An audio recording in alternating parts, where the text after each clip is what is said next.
Today we're driving the all-new Toyota Yaris Cross. Thanks to Toyota and Ace for letting us take it for a spin. So, what is it?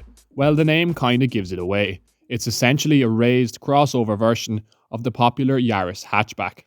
We've got the Luna Sport model here, and in Ireland, this spec starts at around €30,000, and to be honest, it pretty much has everything you need.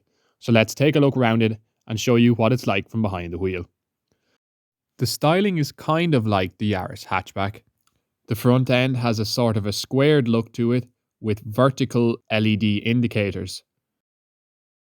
The plastic cladding around the wheel arches help to give it that SUV look. This is actually the same size as the original RAV4 that was launched back in the mid-1990s, and it makes you think how much cars have increased in size over the years. The rear end of the Yaris Cross shares some resemblance with the hatchback, and its boxy looks kind of help it to stand out that little bit from other small crossovers on the market. This one, being the Luna Sport, gets the black roof and these nice 17-inch alloy wheels. Practicality in this crossover is pretty good. The boot comes in at 397 litres, practically matching the likes of the Seat Arona and Skoda Kamiq, both good cars in their own right. Rear seats offer very good headroom. The driver's seat is set to my position at 6'4", and I can still squeeze in back here with space under the front seat for my feet. Most adults and all kids will have enough room. There's sufficient space for a small family's needs, but no air vents or USB ports back here in the rear is a little disappointing in an all-new model. Up to the front seat, and again the similarities with the Yaris hatchback continue. Interior quality is really good. It's maybe a little dark and dull in here, but the standard of material is excellent, and this cabin does feel well put together. You get Toyota's familiar infotainment system, the 8-inch touchscreen.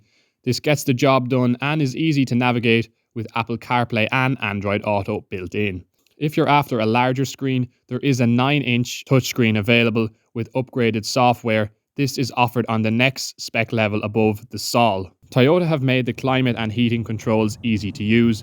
Well-damped buttons mean that there is little fuss in adjusting the temperature. The driver's display is a digital screen flanked either side by analog dials. The dash screen display is simple to read, and you can choose from various menus depending on what you want to display, from fuel economy to media or adaptive cruise control. The drivetrain is a familiar one. It's a 1.5 petrol hybrid, the same one found in the Yaris hatchback. This engine puts out 116 brake horsepower with the assistance of that 79 brake horsepower electric motor, and this means that there is enough power to get you off the line and moving fairly quickly. When you put your foot down and accelerate, the CVT transmission does make some noise, but it's much quieter than the older CVTs you would have found in older generation Toyota hybrids. Once up to speed, everything calms down to give you a pretty competent and comfortable motorway cruiser. There is some wind noise, but it's minimal, and all-round visibility is quite good. The adaptive cruise control and lane keep assist means that this is an easy car to do a long motorway journey in, with the car doing pretty much all the work for you. It does feel like a bigger car from the driver's seat in a good way.